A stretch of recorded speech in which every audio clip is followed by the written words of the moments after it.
Assalamualaikum warahmatullahi wabarakatuh. Salam sejahtera untuk kita semua. Saya ucapkan selamat pagi kepada Ibu Kartika Mariska Hana, Eskom MPD. Saya juga ingin mengucapkan terima kasih banyak kepada teman-teman semua yang sudah bersedia menonton video presentasi ini. Kami dari kelompok 10 ingin mempresentasikan hasil kerja kelompok kami tentang cyber sabotage and extortion. Latar belakang.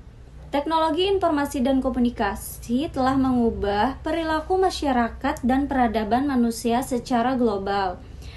Di samping itu, perkembangan teknologi informasi telah menyebabkan dunia menjadi tanpa batas dan mengakibatkan perubahan sosial secara signifikan berlangsung dengan begitu cepat.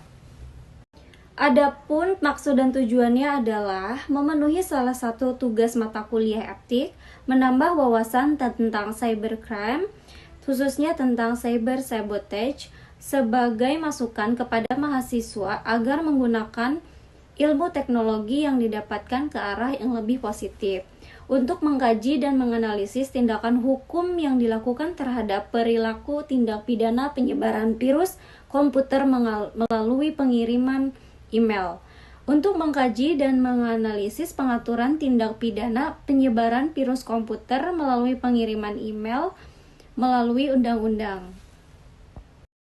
Apa itu cyber sabotage and extortion? Cyber sabotage adalah kejahatan yang dilakukan dengan membuat gangguan, perusakan atau penghancuran terhadap suatu data, program komputer atau sistem jaringan komputer yang terhubung dengan internet. Sedangkan cyber extortion adalah kejahatan yang melibatkan ancaman, serangan atau pemerasan ditambah dengan permintaan uang untuk mencegah atau menghentikan serangan tersebut. Adapun di sini cara yang dilakukan cyber sabotage and extortion, yaitu 1. Mengirimkan beberapa berita palsu, informasi negatif, atau berbahaya melalui website, jaringan sosial, atau blog. 2. Mengganggu atau menyesatkan publik, pihak berwenang tentang identitas seseorang, baik untuk menyakiti reputasi mereka atau untuk menyembunyikan seorang kriminal. 3. Hactivities, menggunakan informasi yang diperoleh secara ilegal dari jaringan komputer dan internet untuk tujuan politik, sosial, atau aktivitas. Berikut contoh kasus penyebaran virus worm. Menurut perusahaan Pfizer, komputer yang rentan terhadap serangan worm ini adalah komputer-komputer yang menggunakan password yang mudah ditebak. Ketika menginfeksi, worm akan merubah konfigurasi Windows sehingga worm langsung beraksi ketika Windows aktif.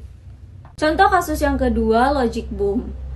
Donald Burleson, seorang programmer perusahaan asuransi di Amerika, dia dipecat karena melakukan tindakan menyimpang. 2 hari kemudian, sebuah Logic Boom bekerja secara otomatis mengakibatkan kira-kira 160.000 catatan penting yang terdapat pada komputer perusahaan terhapus. Perubahan ini dapat dilakukan oleh seseorang yang berkepentingan atau memiliki akses ke komputer tersebut. Cara menanggulangi cyber sabotage and extortion pada kasus penyebaran virus worm, mengamankan sistem dengan cara melakukan pengamanan FTP, SMTP, Telnet, dan web server, memasang firewall, menggunakan kriptografi, Secure Socket Layer atau SSL, penanggulangan global, perlunya cyber law, perlunya dukungan lembaga khusus, menutup celah keamanan yang terbuka tersebut dengan cara mengupdate patch atau service pack dari operating system yang dilakukan dengan patch atau service pack yang paling terbaru. Sering-sering update antivirus yang digunakan dalam komputer. Sedangkan pada kasus Logic Bomb, untuk menanggulangi kejahatan internet yang semakin meluas, maka diperlukan suatu kesadaran dari masing-masing negara akan bahaya penyalahgunaan internet. Maka berikut adalah langkah ataupun cara penanggulangan secara global. Yang pertama, modernisasi hukum pidana nasional beserta hukum acaranya diselaraskan dengan konvensi internasional yang terkait dengan kejahatan tersebut. Yang kedua, peningkatan standar pengamanan sistem jaringan komputer nasional sesuai dengan standar internasional.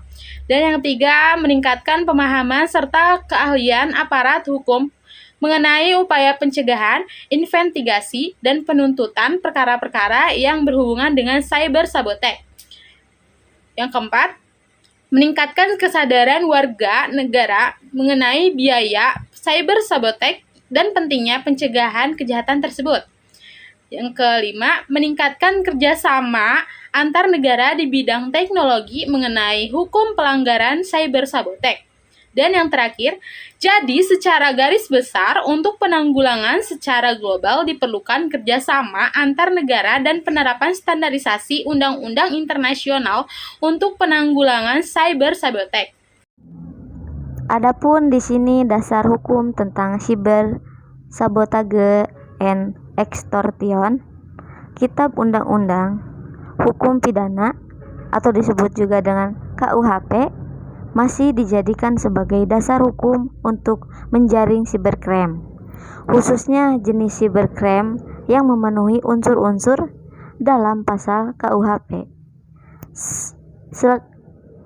Selain KUHP, adapun undang-undang yang berkaitan dengan hal ini, yaitu Undang-Undang Nomor 11 Tahun 2008 tentang Informasi dan Transaksi Elektronik atau Undang-Undang ITE, di mana aturan tindak pidana yang terjadi di dalamnya terbukti mengancam atau pengguna internet.